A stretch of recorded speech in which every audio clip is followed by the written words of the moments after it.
Askari polisi Omari Mnandi mwenye umri wa miaka 30, mkazi wa jiji la Arusha, ameuawa baada ya kupigwa na kitu kizito akidhaniwa ni jambazi.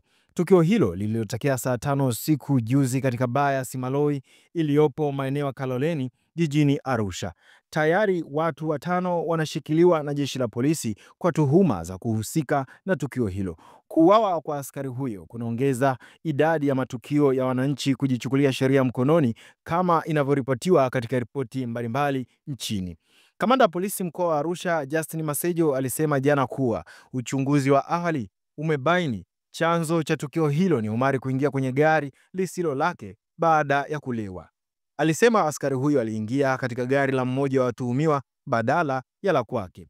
Kamanda Masejo alisema baada ya Omari kuingia na kulala ndani ya gari, watuhumiwa hao walikuta na kuanza kumshambulia hadi umauti ulipomkuta, na nukuu, kufuatia tukio hilo, jeshi la polisi mkoa wa Arusha linawashikilia watuhumiwa 5 kwa tuhuma za mauaji hayo na uchunguzi wa tukio hilo unakamilishwa ili hatua nyingine za kisheria zifuate, alisema.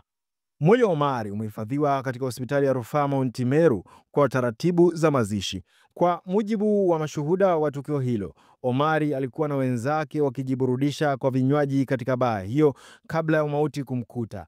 Richard Levina, mmoja wa mashuhuda, alisema akiwa na askari wenzake 2 walifika katika baa hiyo mapema na kuanza kupata kinywaji chenye kilevi. Alisema saa 5 usiku Omari alizidiwa na kilevi na kuwaaga wenzake kuwa anakwenda kupumzika ndani ya gari lake, na nukuu, hata hivyo, kwa bahati mbaya alifungua na kuingia katika gari jingine lililokuwa jirani ambalo halikufungwa na funguo, akidhani ni lake bila kujua kumbe halikuwa la kwake. Tunahisi alichanganya magari kwa sababu lake alilipaki ubavuni mwa gari hilo, anasimulia shuhuda huyo. Levina alisema baada ya kuingia alilala usingizi ndani ya gari hilo kabla ya wamiliki kurejea, ambao pia walikuwa wakipata kinywaji kwenye baa hiyo, na kushangaa kumkuta mtu wasiyemjua akiwa amelala ndani. Katika hali ya taharuki, walimshambulia kwa kipande cha chuma wakidhani ni jambazi na kumsababishia majeraha makubwa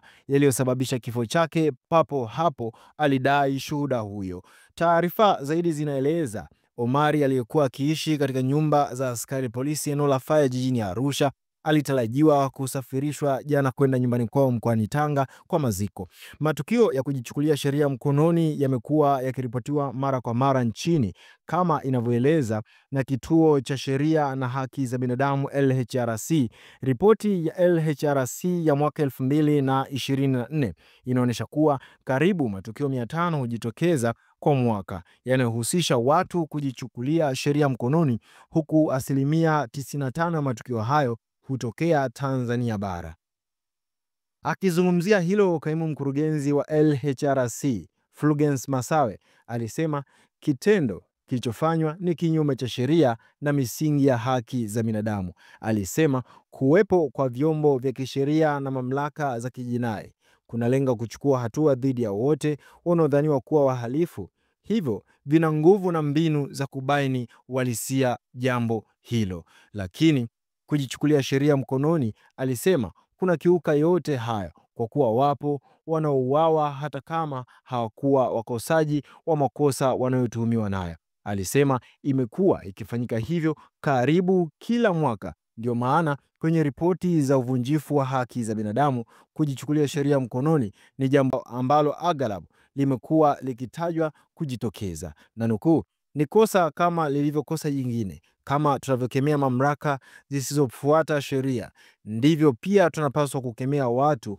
wanaojichukulia sheria mkononi, kuwa uwezekano mkubwa wa kumwonea mtu katika kujichukulia sheria mkononi, alisema Masawe.